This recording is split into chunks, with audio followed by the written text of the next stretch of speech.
I'm Glenn Campbell. I call myself a demographic philosopher. I'm looking at life and trying to predict the future through the lens of demography, or the study of human populations. Today is March 11th, 2020, and I want to talk again about the biggest news story on the planet right now, the spread of the coronavirus around the world. But I have a different angle on it you might not have heard. I want to talk about how it relates to the conflict between the generations, because the virus discriminates based on age.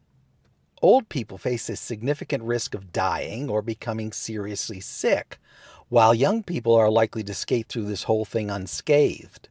At this early stage, children seem to be unaffected by the epidemic, at least beyond the colds they normally get.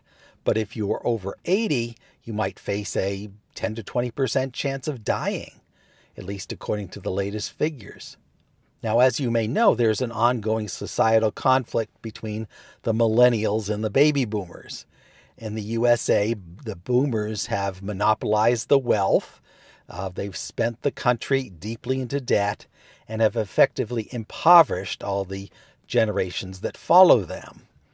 The boomers have charged up the national credit card that future generations are somehow expected to pay, and they've generally behaved badly regarding the legacy they leave behind. Now, I'm a baby boomer myself, and I'm not proud of my generation, but none of this was intentional. It was just millions of people pursuing their own personal self-interest without any meaningful government supervision. But now this coronavirus could even the score.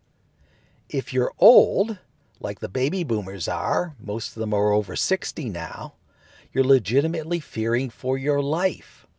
But if you're young, the virus seems no big deal. If you're young, your chances of dying are low, so you have no great motivation to change your behavior. Once you realize how little risk you face as a young person, you might not observe the quarantines or follow any of the hygiene protocols. It's just not in your personal self-interest. It may be in society's self-interest, but most people haven't been trained to think about society. The inevitable indifference of young people to the virus could mean that it spreads more quickly through society, and it puts the boomers more at risk. So it seems like payback time. It's time to kill off these boomers. Now, it would be different if every age had the same risk of dying, say 1% across the board. In that case, everyone would be equally vigilant about avoiding the virus. But when one segment of the population, like young people, gets a free pass, they have no motivation to follow the official guidance, and many of them won't. As of today, I'd say everyone is equally scared, but I'm predicting that as this age distribution becomes more widely known, many of the young are going to rebel. They'll say, why should I change my life when my own risks are so low? I'm probably going to get the virus eventually, so why not just get it now and be done with it? This attitude puts the boomers at risk because it means they are more likely to catch the virus from young people, and they will get it too soon when the medical system is overwhelmed and can't help them.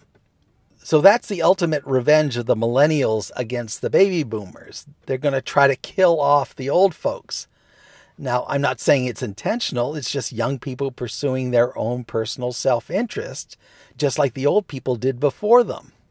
In this case, I think the boomers are going to be the losers. So watch for this in the coming weeks, a rebellion by young people.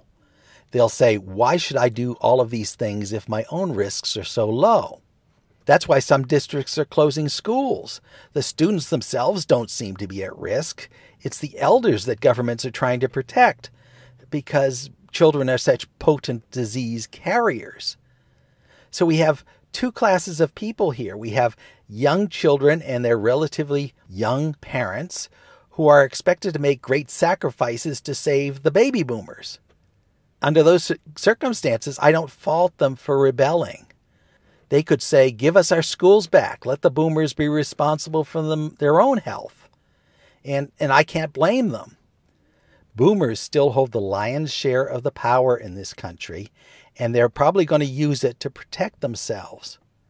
It may be in their best interest to close schools and impose lockdowns. even if it's not in the best interests of students and parents. Once again, they are transferring their burdens to the younger generation, and maybe the younger generation has the right to rebel.